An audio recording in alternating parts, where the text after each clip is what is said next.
Bulletin का आगाज करेंगे अहम खबर से। तू चल में आया मुल्तान में पहले दिन के सुल्तान दूसरे दिन भीगी बिल्ली बन गए।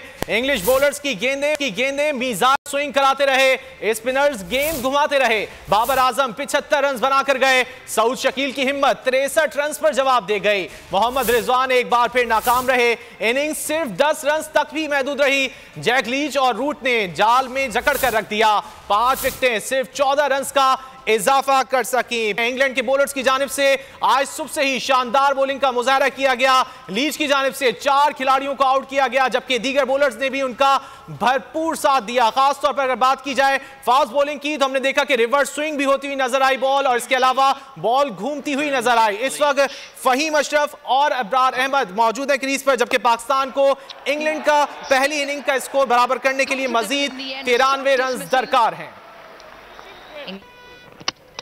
मैच की मौजूदा सूरत हाल पर बात करेंगे। हमारे साथ मौजूद हैं क्रिकेट एनालिस्ट इकबाल जमील साहब। इकबाल साहब, बहुत शुक्रिया आपके वक्त का। इकबाल साहब, गुज़िश्ता रोज पाकिस्तानी टीम ने मैच पर गिरफ्त मजबूत की, अच्छी बॉलिंग कर, लेकिन आज जिस तरह की बैटिंग की गई, क्या कहेंगे आप?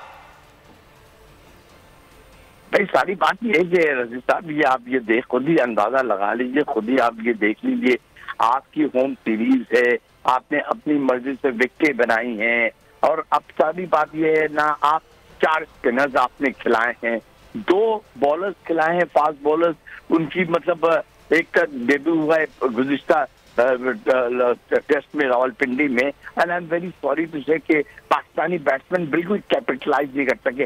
हैरानकुन बात मुझे ये, जिसको हम बहुत ज्यादा रेट करते हैं, बहुत ज्यादा रेट करते हैं जनाब इंटरनेशनल क्रिकेट में, रिजवान को उन्होंने 43 गेंद वेट किया सिर्फ अपने पहला रन बनाने में, 43 डिलीवरी। मुझे हैरत की बात है। यहाँ मैं बेन स्टोक्स की कमाल की बात तारीफ करूंगा कि उन्होंने अपने तमामी बॉलर्स को इंतहाई इंटेलिजेंटली यूज किया है। विकेट इतनी टर्न नहीं हो रही। I am very sorry to say, जो फायदा अबरार ने उठाया था वो फायदा लीच नहीं उठा सका। हाँ, 2 विकेट जो है मतलब समझ जाते हैं रूट ने ले ली है स्पिन की वजह से, गेंद थोड़ी सी हल्की सी उनकी टर्न हुई, लेकिन it was a bad wicket, it was a pathetic wicket. Score बना सके अभी भी देखिए, कोई 90 रन की लीड है। अगर ये लीड 40, 50, 60, 70, 80 की भी लीड ले गए तो पाकिस्तान के लिए बड़ा मुश्किल हो जाएगा ये मैच जिताना। लेकिन सारी बात जो प्लेइंग 11 है पाकिस्तान की, उस पर आप क्या कहेंगे? खासतौर पर नवाज को इंक्लूड किया गया। देखिए, नवाज को इन्होंने इंक्लूड किया। नवाज को हेलो जी आवाज आ रही है इकबाल साहब आपकी। रफी बात दरअसल ये, नवाज को इंक्लूड किया गया, नवाज को उन्होंने वो उस अंदाज में यूटिलाइज नहीं किया बाबर ने। I am very sorry to say, उनको बहुत अर्ली लेके आना चाहिए था, उनको लेके आना चाहिए था अबरार के साथ शुरू ही के अंदर, और इतना लेट लेके आए थे कि मतलब वो बेचारे कुछ को। और बैटिंग में देखें, हमने खाम खाई में उनको एक ऑलराउंडर समझा हुआ है। खाम खाई में ऑलराउंडर की एक्सपेक्ट करते हैं कि जनाब T20 क्रिकेट अलग है, टेस्ट क्रिकेट बड़ी हैरान की बात है। यहाँ मैं एक बहुत बड़ी इंपॉर्टेंट बात ये कहूँगा, आप ये देखिए कि पिंडी टेस्ट में हारिस रऊफ को क्या हुआ कि वो इंजर्ड हो गए। कौन सी ऐसी इंजरी हुई, PCB की तरफ से कुछ नहीं आया। फिर नसीम शाह इंजर्ड हो गए। सीरियसली मेरी ये समझ नहीं आ रहा है कि भाई मेरे, आप पाकिस्तान के साथ है क्या? मैं तो सिर्फ ये समझता हूँ ऑनेस्टली स्पीकिंग कि वो लोग ये जिस तरह एंडरसन है, रॉबिन्सन है, ये जिस अंदाज में 7-7, 8-8 ओवर कंटिन्यू कराते पाकिस्तानी बॉलर में, Pakistani bowler cricket expert Iqbal Jameel साहब हमारे साथ मौजूद थे। आपका बहुत शुक्रिया, आपने बोल न्यूज के लिए टाइम निकाला।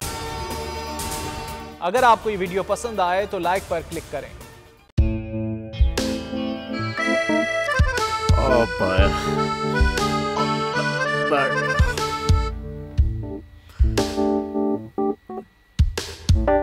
इंतशार से निकलने का वाहिद हल इंतखाबात हैं। हकीकी आज़ादी मार्च आज रवा।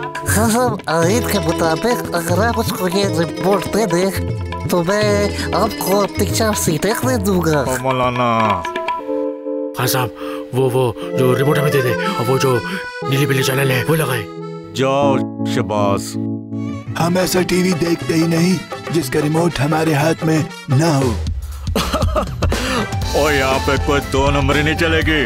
और हम कोई गुलाम है जो आप रिमोट मांगे हम दे दें?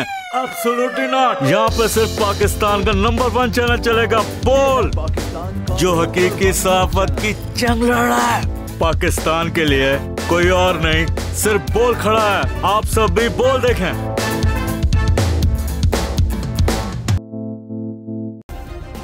सब्सक्राइब करें और बेल दबाएं ताकि कोई खबर रह न जाए।